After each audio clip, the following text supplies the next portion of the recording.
तुम उस पर ब्रह्मास्त्र का संधान नहीं कर सकते जिसने तुम पर से साधा हुआ ब्रह्मास्त्र लौटा लिया हो अश्वत्थामा। अब तुम इस अस्त्र का संधान अर्जुन पर नहीं कर सकते अश्वत्थामा। तुम्हें इसका संधान अब किसी और दिशा में करना होगा।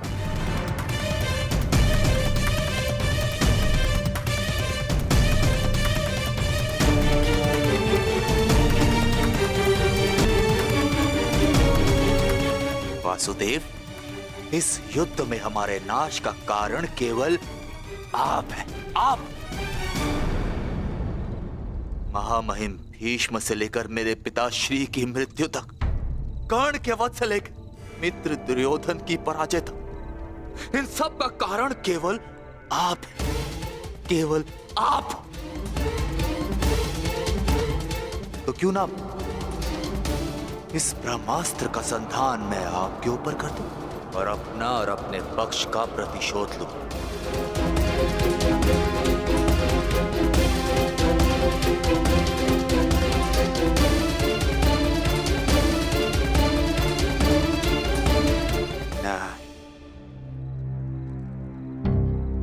नहीं वासुदेव, नहीं। एक साधारण से ग्वाले पर मैं अगर ब्रह्मास्त्र का संधान करूंगा तो ये ब्रह्मास्त्र का अपमान होगा। वासुदेव, तुम्हें तो इस महाविनाश की ग्लानि से ही मर जाना चाहिए। तुम पर संधान करने से क्या लाभ?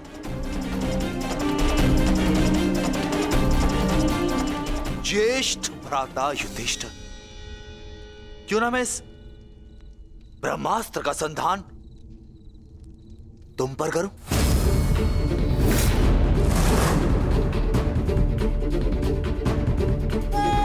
क्योंकि राजा समाप्त, अर्थात युद्ध समाप्त। इस एक अस्त्र से मैं इस युद्ध का परिणाम बदल सकता हूं। तुम्हारे प्राण लेकर भ्राताश्री, परंतु नहीं,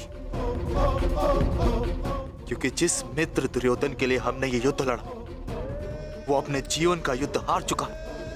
इसीलिए इस युद्ध और इस विजय का कोई अर्थ ही नहीं है। भ्राता भीम, गदाधारी भीम, क्यों ना इस ब्रह्मास्त्र से मैं तुम्हारा संहार कर दूं? क्योंकि तुमने मेरे पिता के साथ छल किया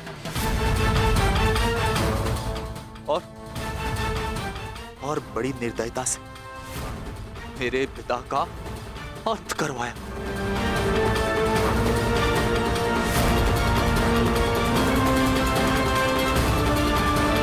परंतु नहीं।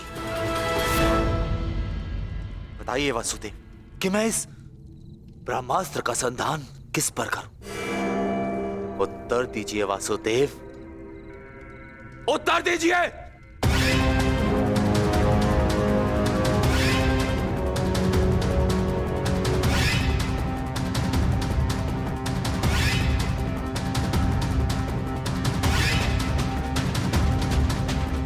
संधान करूंगा, परंतु उस पर जिस पर संधान करने से मेरा वचन पूरा होगा, जो मैंने अपने मित्र दुर्योधन और अपने पिता की जल्दी देह के समक्ष दिया कि मैं पांडवों के संपूर्ण वंश का विनाश करूंगा।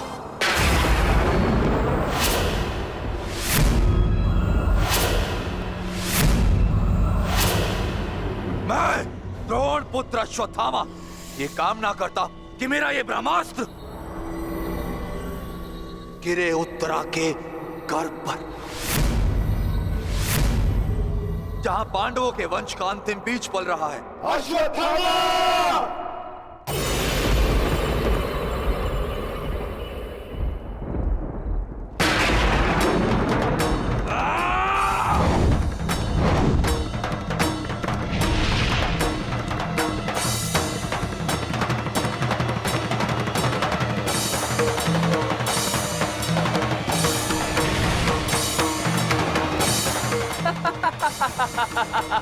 आता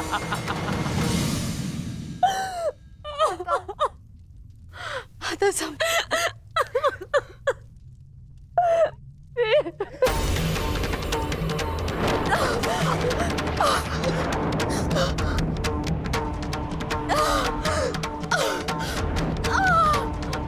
क्या हुआ पुत्री, तुम ठीक हो ना?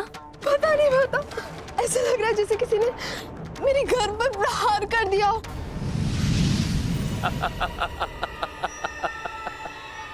पांडवों के वंश का विनाश। अश्वत्थामा! ठहरो पांडवों, आज तुमने एक ब्राह्मण होने का धर्म त्याग दिया है अश्वत्थामा। अपने इस दुष्कर्म के कारण आज तुम ब्राह्मण नहीं रहे, अपितु एक राक्षस बन गए हो।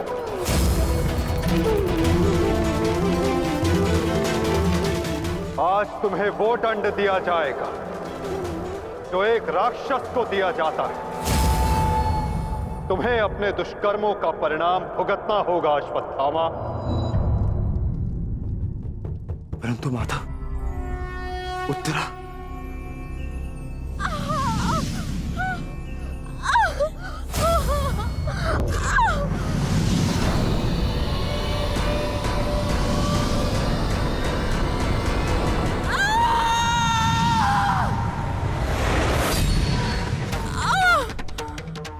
ब्रह्मास्त्र उत्तरा के गर्भ में प्रवेश कर चुका है पार्थ।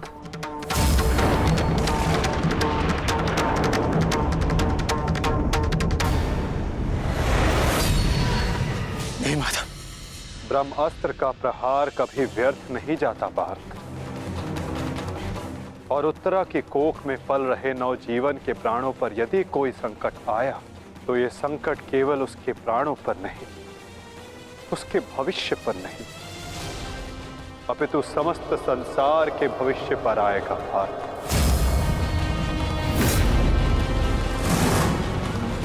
ये इस युग का अंत कहलाएगा पार्थ। अपितु इस नवजीवन की सुरक्षा करना आवश्यक है। धर्म के रक्षण के लिए इस नवजीव का जीवित रहना आवश्यक है पार्थ। माता रक्षा कीजिए, मेरे संतान पे कोई संकट आ रहा है।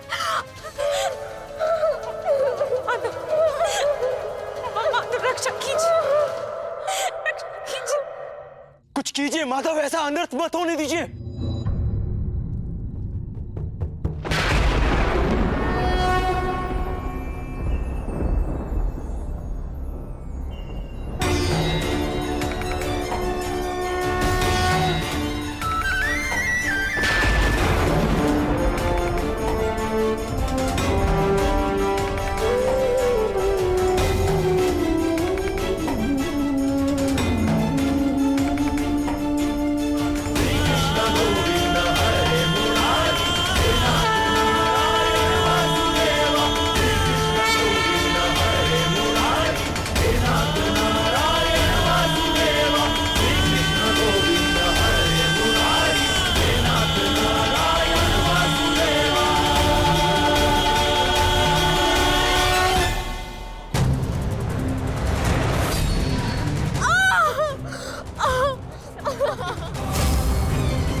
अभी ये बालक सुरक्षित है।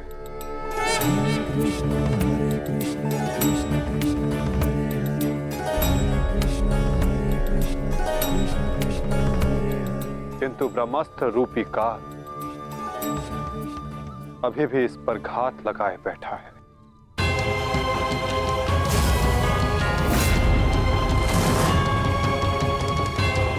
इसलिए मैं स्वयं इस बालक की सुरक्षा और इसका मार्गदर्शन करूंगा।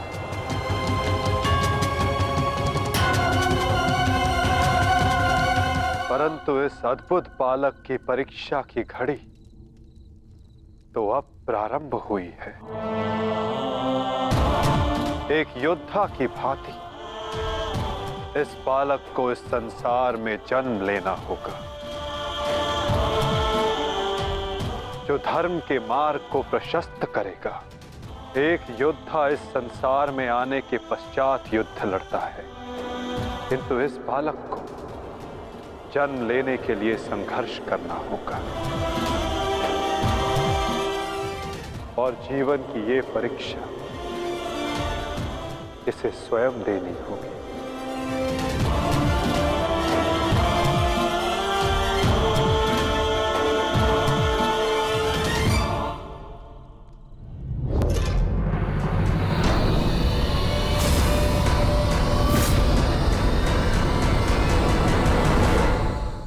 तुमने सीमा पार कर दिया अश्वत्थामा।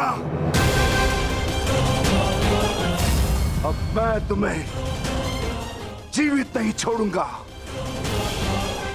सच्चा हो जा मरने के लिए अश्वत्थामा।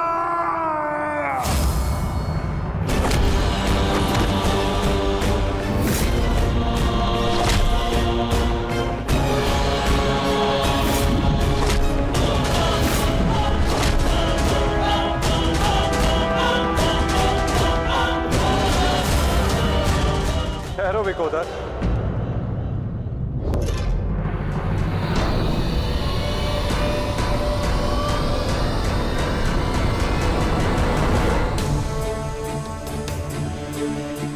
अश्वत्थामा तुम्हारा गुरुपुत्र है और जन्म से एक ब्राह्मण भी। इसकी हत्या का पाप तुम अपने सर पर ना लो विकोदर।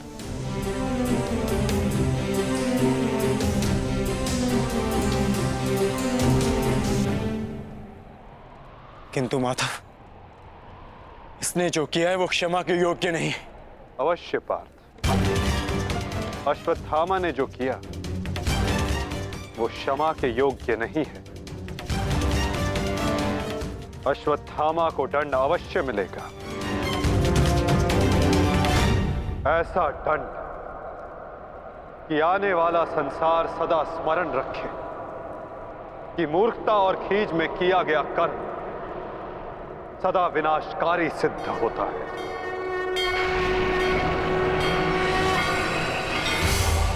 पार्थ, अश्वत्थामा के मस्तक की मणि निकाल।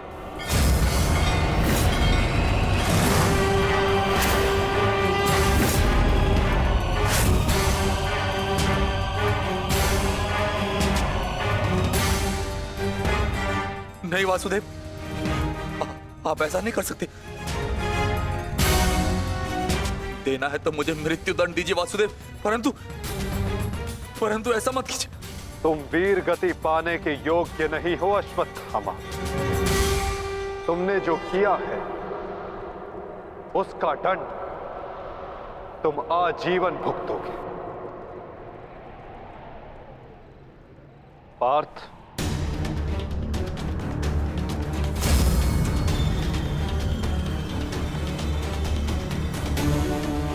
रुक जाओ अर्जुन। अर्जुन, मैंने कहा मेरे पास मत आओ, रुक जाओ। धर्मा एव हतो हन्ति, धर्मो रक्षति रक्षितः, तस्मात् धर्मो न हन्त्यो, मानो धर्मो हतो वधि।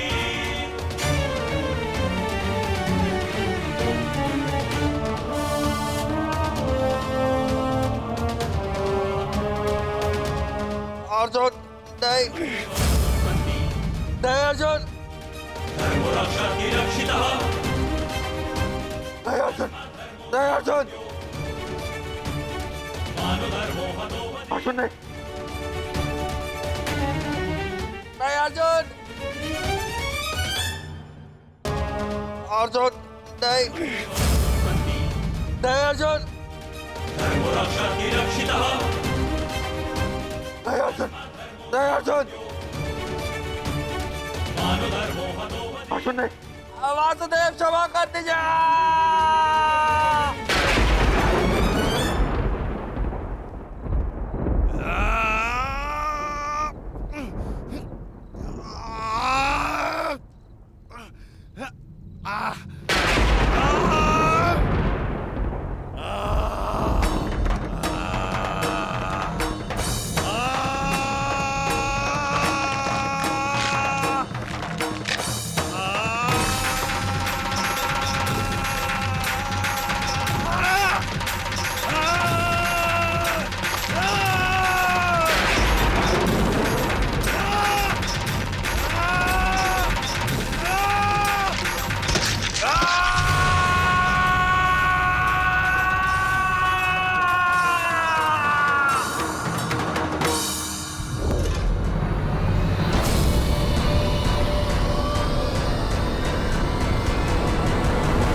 मैं तुम्हें श्राप देता हूं अश्वत्थामा, तुम्हारे ये घाव कभी नहीं भरेंगे। तुम चीरकाल तक आजीवन ऐसे सड़ते रहोगे।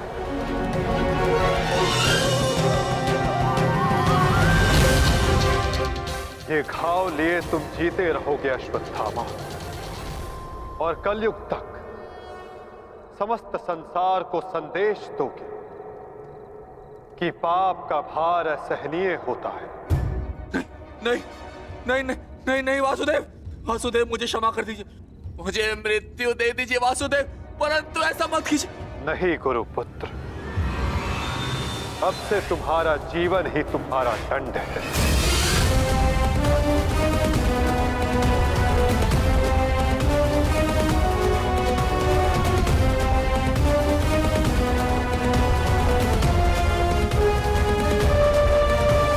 तुम्हें श्राप देता हूं अश्वत्थामा, तुम्हारे ये घाव कभी नहीं भरेंगे। तुम चीरकाल तक आजीवन ऐसे सड़ते रहोगे। ये घाव लिए तुम जीते रहोगे अश्वत्थामा, और कलयुग तक समस्त संसार को संदेश दोगे कि पाप का भार असहनीय होता है। नहीं नहीं नहीं नहीं नहीं वासुदेव, मुझे मृत्यु दे दीजिए वासुदेव, परंतु ऐसा मत कीजिए। नहीं गुरुपुत्र, अब से तुम्हारा जीवन ही तुम्हारा दंड है। ये क्या हो गया विदुर, ये क्या हो गया? एक भूल के कारण मेरा समस्त वंश समाप्त हो गया विदुर, समाप्त हो गया। यदि उस सभा में मैंने अपने पुत्र को रोका होता तो आज मेरे सभी 100 पुत्र जीवित होते।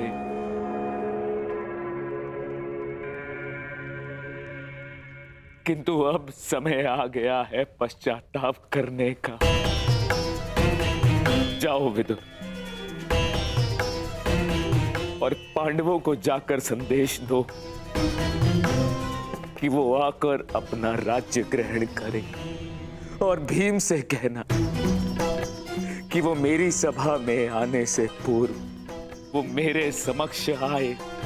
मैं उस वीर से मिलना चाहता हूं जिसने अपनी प्रतिज्ञा पूर्ण करने हेतु मेरे 100 पुत्रों को काल की गाल में डाल दिया। जाओ विदुर, जाओ।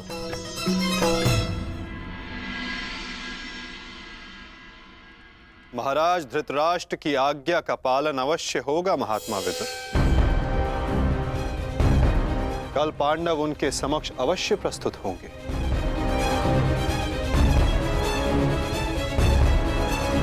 और विकोदर भीम भी।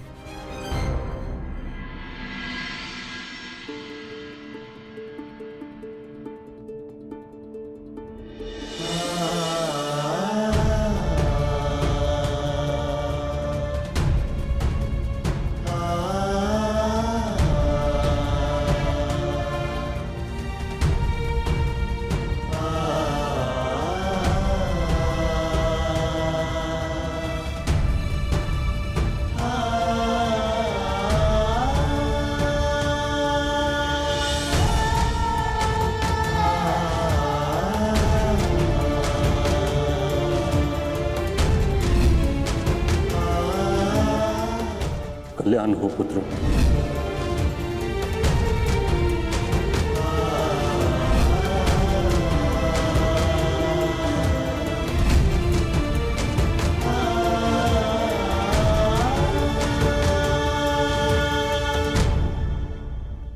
धर्मराज, समय की गति सर्प के समान होती है। वो स्वयं चला जाता है परंतु अपने चिन्ह छोड़ जाता है। ज्ञानी पुरुष बीती से सीख लेकर आगे बढ़ जाते हैं। भूतकाल का स्मरण करके वो अपने वर्तमान और भविष्य को समाप्त नहीं करते। अब समय आ गया है अपना अधिकार लेने और प्रजा को उसका अधिकार दिलाने का। धर्मराज, तुम धर्म युद्ध जीत चुके हो, अब धर्म की स्थापना करो। धर्मराज, आगे बढ़ो।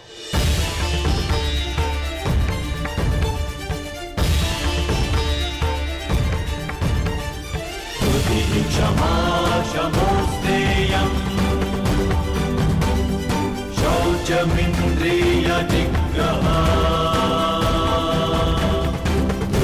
क्षमा शमोस्तेयम् शौचमिन्द्रिय निग्रहा निर्विद्या सत्यं क्रोधो दशकं धर्मलक्षणम्। स्वागत है सम्राट। महाराज धृतराष्ट्र आप सभी की प्रतीक्षा कर रहे हैं।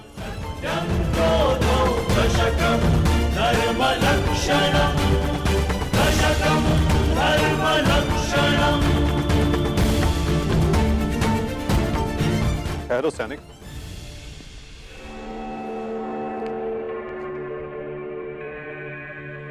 मुझे युवराज दुर्योधन का कक्ष देखना है। आइए वासुदेव।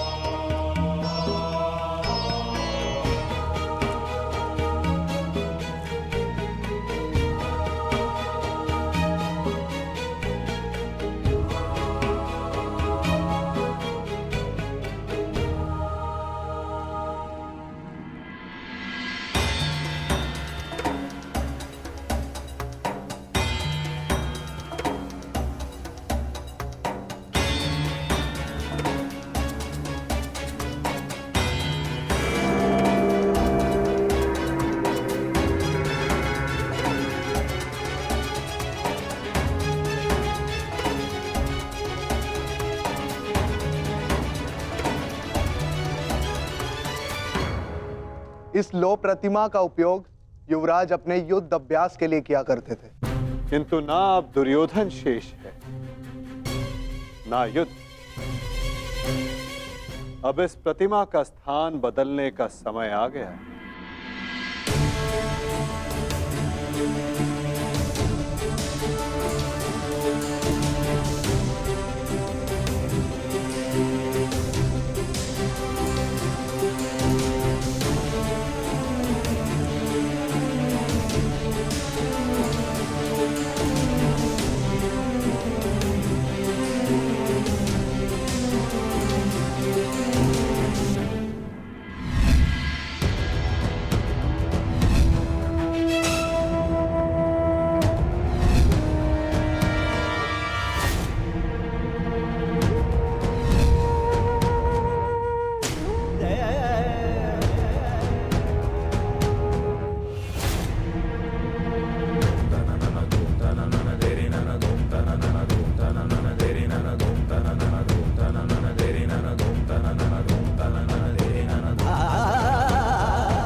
वही सभा है जो भारत के सबसे वीर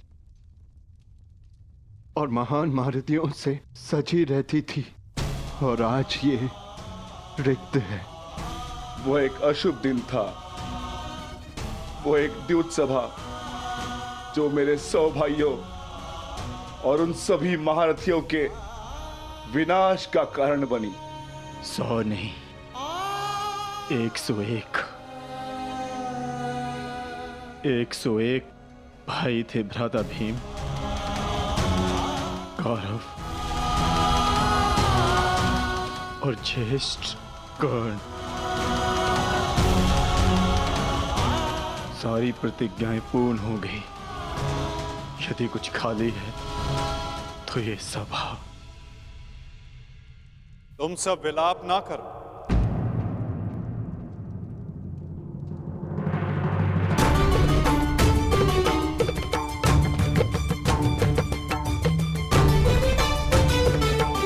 तुम सब ने धर्म के लिए युद्ध लड़ा, ऐसा कुछ नहीं किया जिसके कारण तुम्हें पश्चाताप अनुभव हो। ठीक कहा वासुदेव।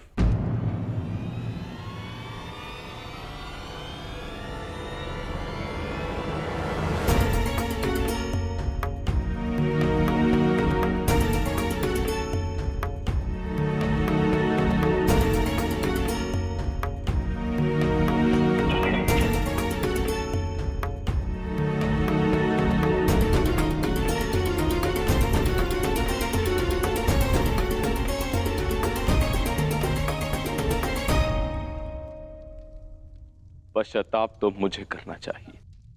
एक राजा का कर्तव्य होता है अपनी प्रजा को उन्नति के द्वार तक लेकर जाना, और एक पिता का कर्तव्य होता है अपनी संतान को धर्म के मार्ग पर ले जाना। परंतु मैं दोनों में से एक भी कर्तव्य का निर्वाह उचित रूप से ना कर सका।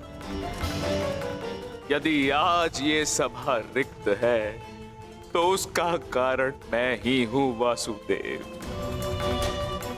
भीम, तुमने मेरे 100 पुत्रों का वध किया है, किंतु अब मुझे तुम्हारे भीतर अपने वो 100 पुत्र अनुभव होते हैं। पुत्र, एक बार, केवल एक बार एक अभागे पिता के आलिंगन में आ जाओ। मुझे ऐसा लगेगा कि मैंने अपने सभी पुत्रों को अपने आलिंगन से लगा लिया है।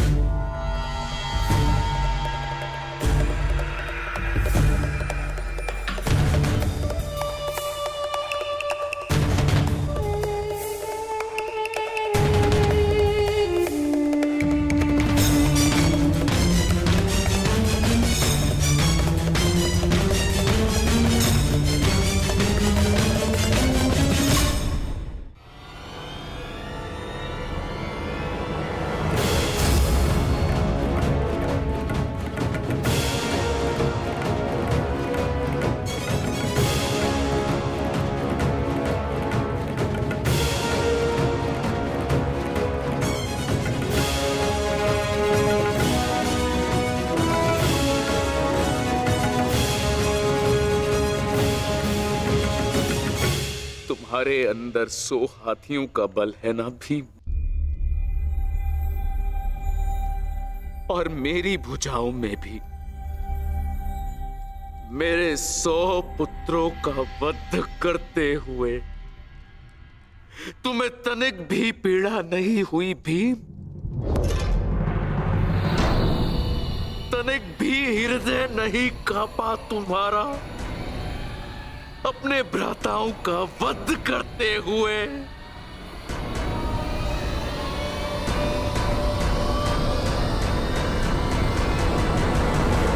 दुर्योधन, ये तुम्हारे लिए है पुत्र।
ये तुम्हारा अंत है भीम, अंत है, अंत है, अंत है।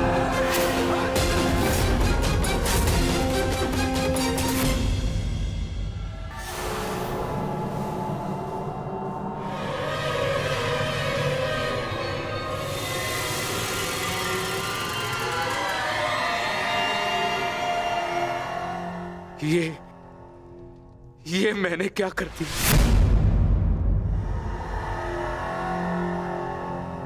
मैं भी पुत्र हंता हो गया। ये मैंने क्या कर दिया देव? भ्राता पांडु, मुझे क्षमा कर देना भ्राता पांडु।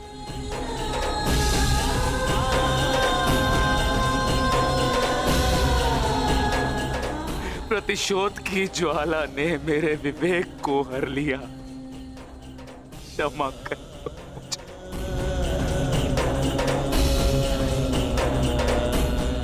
पुत्र भीम,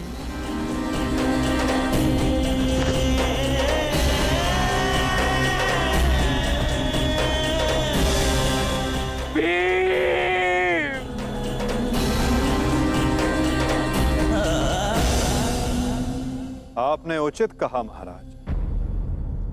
जब मनुष्य का विवेक हर जाता है तो उसके पांव स्वतः ही पाप की ओर बढ़ जाते हैं।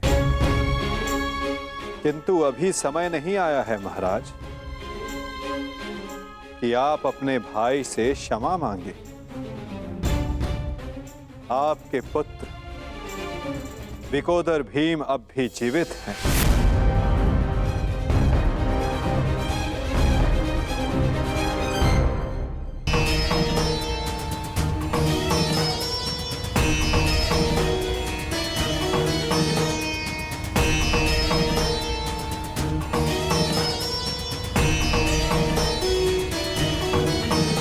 एक विवेकहीन निर्णय ने द्यूत रचा, दूसरे विवेकहीन हठ ने पांचाली का चीर हरण किया।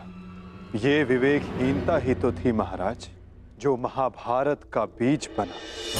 नारायणं नमस्कृत्य नरं चैव नरोत्तमं प्रतिशोध की अग्नि शत्रु से पूर्व स्वयं को जलाती है। अपने मन को शांत कीजिए। आप अभी पुत्रहीन नहीं हुए हैं। आपके 5 पुत्र अभी जीवित हैं।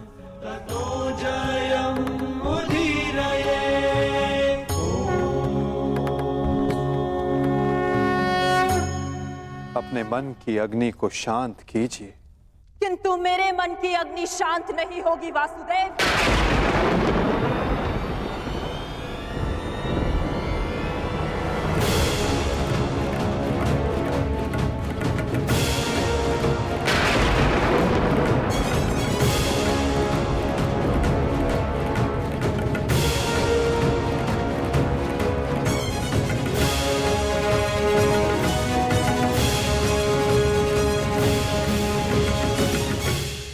छल से मेरे सभी पुत्रों को मरवा डाला वासुदेव।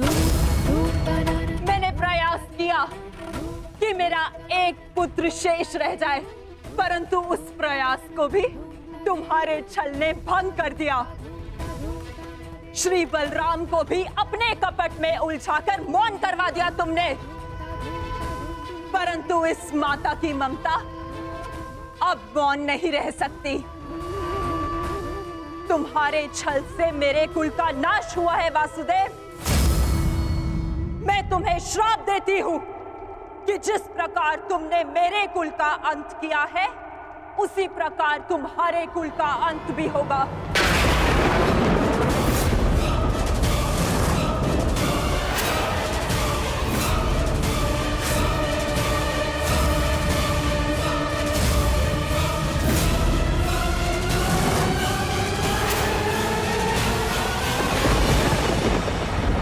श्राप देती हूं कि जिस प्रकार तुमने मेरे कुल का अंत किया है, उसी प्रकार तुम्हारे कुल का अंत भी होगा।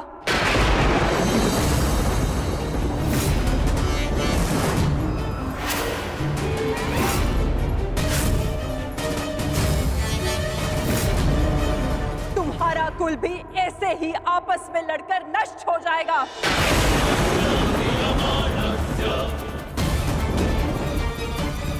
मैं भाग्यशाली हूँ कि मेरे नेत्रों पर पट्टी बंधी है और मैं ये सब नहीं देख पाई, परंतु तुम ये महाविनाश अवश्य देखोगे। तुम स्वयं अपने कुल के महाविनाश का प्रारंभ करोगे वासुदेव।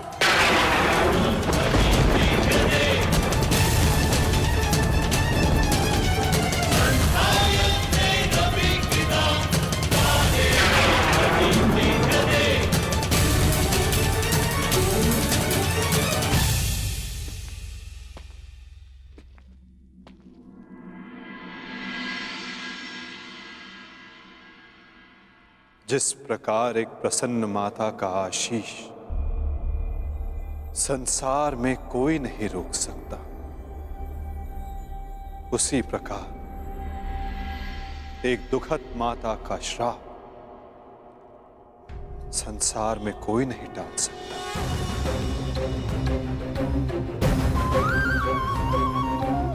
मुझे आपका श्राप स्वीकार है माते।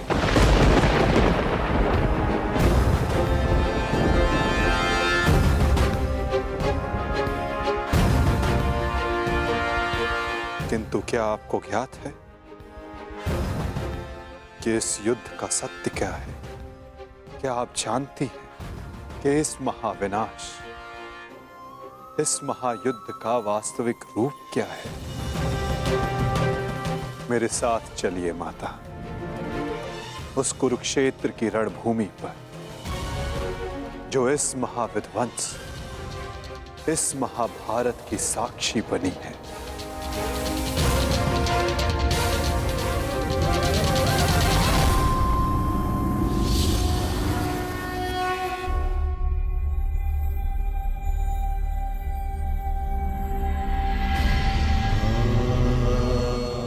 ये दुर्गंध कैसी वासुदेव? ये दुर्गंध उन वीरों के शवों की है जिन्होंने इस महायुद्ध में अपना बलिदान दिया है माता, परंतु जिन्हें अंतिम संस्कार का अवसर भी ना मिला। ये दुर्गंध यहाँ हुए भीषण संहार के एक एक क्षण का अनुभव करा रही है मुझे। तुमने छल से मेरे एक एक पुत्र का वध कराया है वासुदेव। अपने दिए गए श्राप पे मुझे कतई भी पश्चाताप नहीं है। इस युद्ध से किसी को कुछ प्राप्त नहीं हुआ। ये युद्ध सबके लिए दुर्भाग्य ही साबित हुआ है और तुम्हारे लिए भी ये दुर्भाग्य ही साबित होगा। और आज मेरे श्राप के रूप में तुम भी उस युद्ध से दुर्भाग्य ही लेकर जाओगे। जब आप मुझे अपराधी मान ही चुकी हैं, जब आप मुझे दंड दे ही चुकी हैं, तो आप मेरा कोई स्पष्टीकरण भी स्वीकार नहीं करेंगी माता।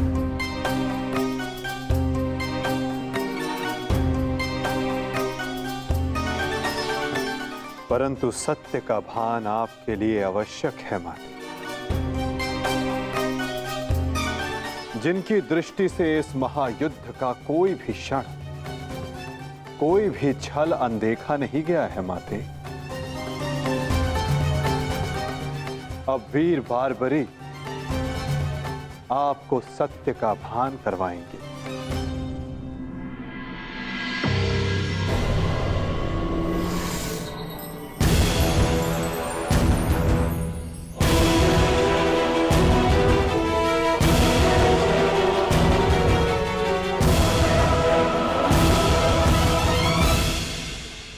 अब आपके समक्ष वीर बारबरीक है गांधार पुत्री, जो आपके पौत्र भी हैं, जो इस युद्ध के एकमात्र दर्शक हैं।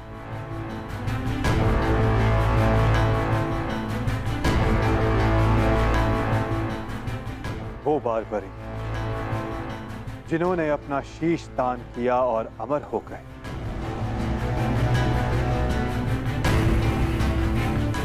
अब वही आपको सत्य का ज्ञान करवाएंगे। वीर बारबरीक की दृष्टि से इस महाभारत का कोई भी बल और छल अनदेखा नहीं रहा है माता। अब बारबरीक आपको सत्य बताएंगे।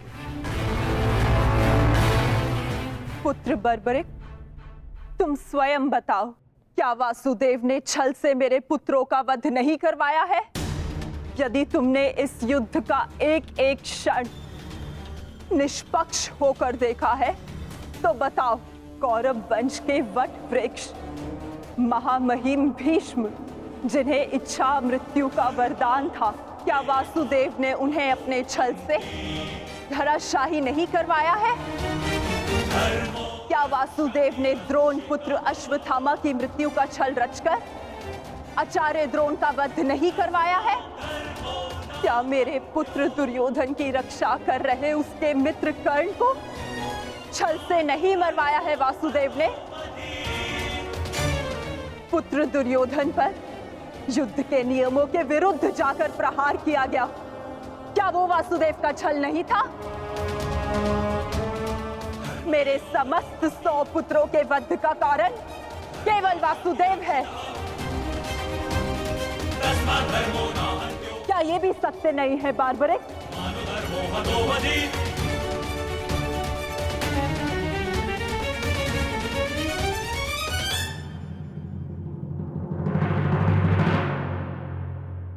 मैं आपसे सहमत हूं माते।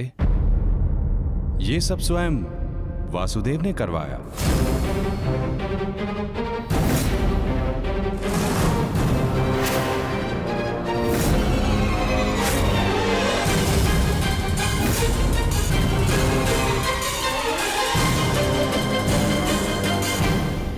परंतु माते, आप किन 100 पुत्रों की बात कर रही हैं?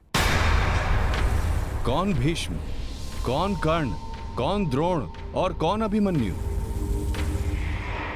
सत्य तो यह है माते कि कुरुक्षेत्र में कोई था तो केवल एक पुरुष, वासुदेव कृष्ण। ना कोई भीष्म, ना कोई द्रोण और ना ही अंगराज कर्ण। जिस पर प्रहार हुए वो वासुदेव ही थे, और जिसने प्रहार किए वो भी वासुदेव ही थे। उनके अतिरिक्त कुरुक्षेत्र में कोई और उपस्थित नहीं था माते। ये तुम क्या कह रहे हो बर्बरिक? इसका क्या अर्थ है? इसका अर्थ शब्दों से नहीं, दृश्यों से समझ आएगा राजमाता।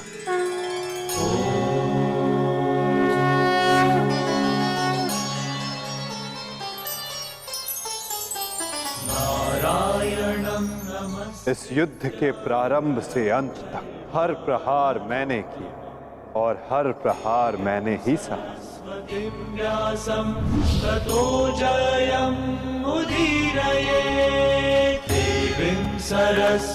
धर्म स्थापना के लिए धनुष, गदा, खड्ग, ये सब मैंने ही उठाए और इन सारे अस्त्रों का हर एक प्रहार मैंने ही सहा।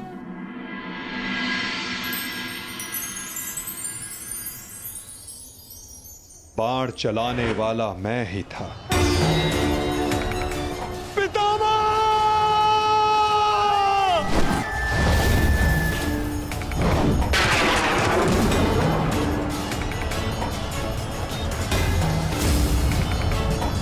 और उस बाण को अपने शरीर पर लेने वाला भी मैं ही था।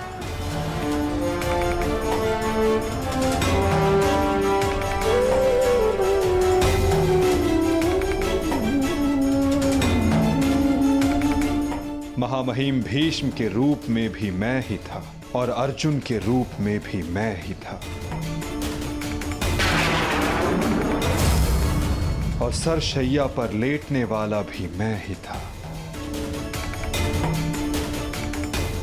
अभिमन्यु बनकर चक्रव्यूह मैंने ही तोड़ा।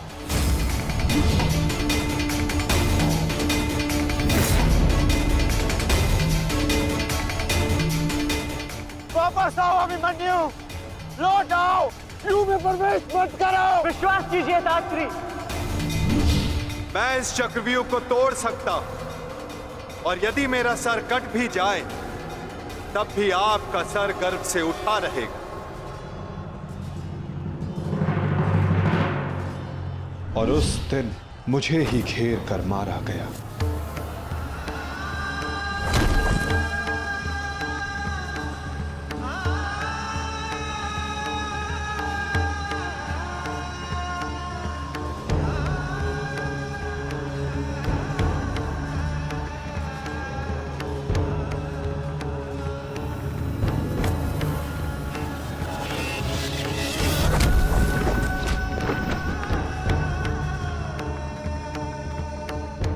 वो मैं ही था जिसने द्रोणाचार्य से कहा कि अश्वत्थामा मारा गया। आपने बिल्कुल सही सुना आचार्य द्रोण।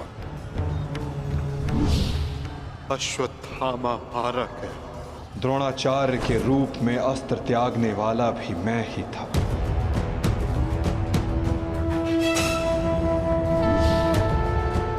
परंतु वो एक मनुष्य नहीं, एक हाथी था।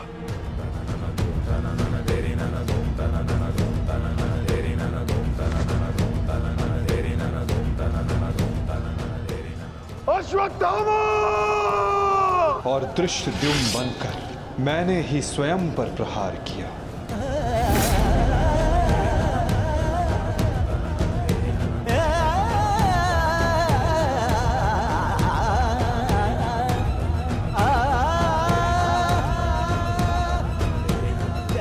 और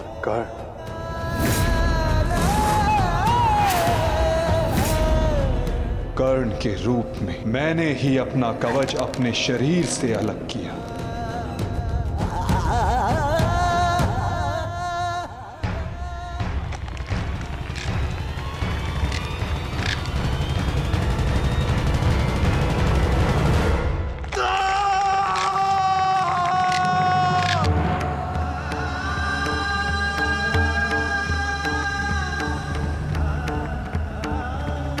युद्ध के मध्य में मेरे ही रथ का चक्र धंसा और मेरे ही आदेश पर मैंने ही स्वयं पर अंजलि का अस्त्र चलाया। अंगराज को मुक्त करो पार्थ, अंजलि का अस्त्र का प्रयोग करो।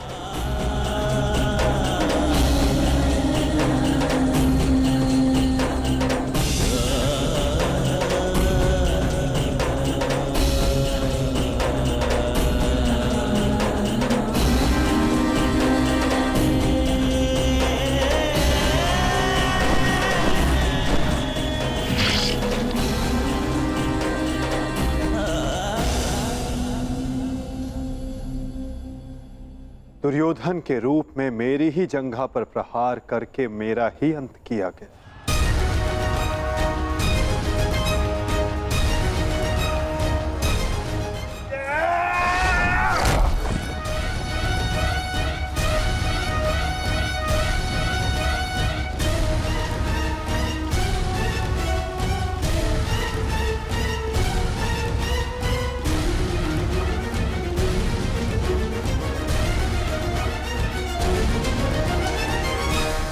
द्रुपद हो या धृष्टद्युम्न, विकोदर भीम हो या अर्जुन, सब में मैं ही था।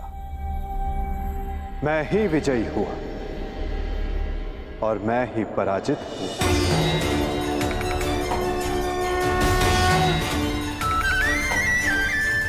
सबसे अधिक प्रहार मैंने की,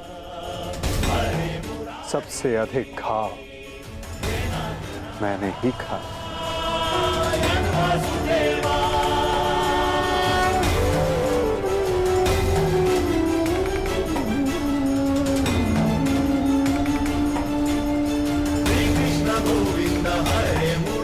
18 दिनों के इस महासंहार हर बार मृत्यु मेरी ही हुई। गिरता था जो घायल होकर रणभूमि में, वो मैं ही था। अश्वत्थामा के अंगों से रक्त पीप श्वेत बनकर मैं ही युग युगांतर तक भटकूंगा। जीवन मैं हूं तो मृत्यु भी मैं ही।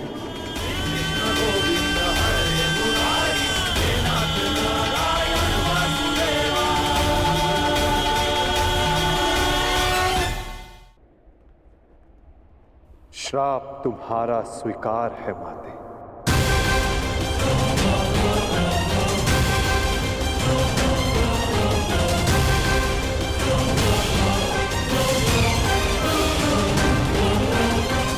परंतु जब सब आपने किया तो ये माया क्यों मेरे वासुदेव? आप सब एक क्षण में ठीक कर सकते थे, तो फिर ऐसा आपने क्यों नहीं किया? फिर उन प्रतिज्ञाओं का क्या होता माते, जो सबने ली थी? उन अपराधों के दंड का क्या होता, जो सबने किया? उन कष्टों का पुरस्कार क्या होता, जो धर्म ने सहे? उस सीख का क्या होता, जो इस युद्ध में हुए हर मृत्यु से मानव जाति को मिले और जो संसार में प्रलय आने तक उनका मार्गदर्शन करेगी?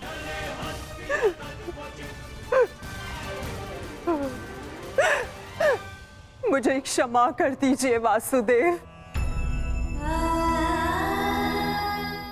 मेरा श्राप वापस नहीं लिया जा सकता, परंतु क्षमा अवश्य मांगी जा सकती है वासुदेव। अपने पुत्र मोह में खोकर मैं उचित और अनुचित का भेद भूल गई थी। मुझे क्षमा कर दीजिए केशव कि उस हो रहे अधर्म के विरुद्ध ये गांधारी अपने स्वर ना उठा पाए। क्षमा कर दीजिए।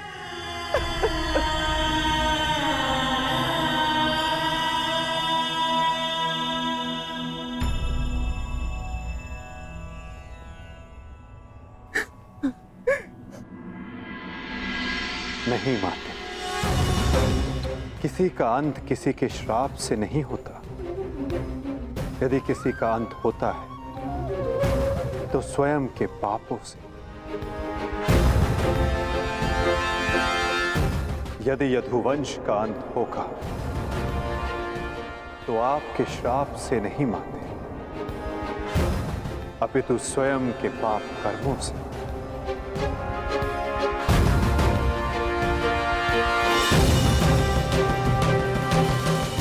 जब जब समाज में अपराध बढ़ेगा, एक महाभारत सामने आएगी।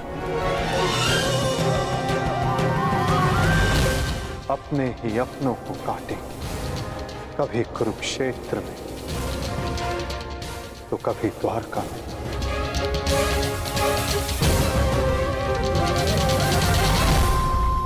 माते, यदि आप कुछ करना चाहती हैं तो अपने मन की इस प्रतिशोध की अग्नि को शांत कीजिए और पांडवों को आशीष दीजिए। युधिष्ठिर का राज्य अभिषेक करवाइए और धर्म स्थापना में आपका ये योगदान और आपका आशीष आवश्यक है माते।